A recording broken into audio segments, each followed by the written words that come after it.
माझे नाव संगीता सुदांगवा.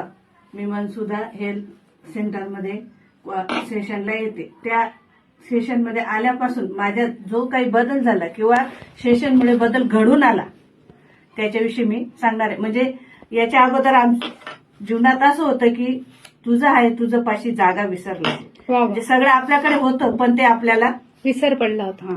तर मी माझा प्रश्न असा आहे की माझ्या जीवनाचं उद्दिष्ट काय, तर आणि मला काय करायचंय आणि दुसऱ्यांना काय द्यायचे. तर माझं उत्तर आहे की माझ्या जीवनात मला खूप आनंदी राहायचंय. Very good. मी आनंदी राहण्याने माझा परिवार खूप आनंदी होतो. बरोबर आहे. आणि हेच तर माझ्या जीवनाचे उद्दिष्ट आहे. Very good. त्याच्यासाठी मला काय करायचे, त्याच्यासाठी मी दैनंदिन जीवनात मला खूप बदल करावे लागते. बरोबर आहे. आणि ते बदल मी करेल कारण मला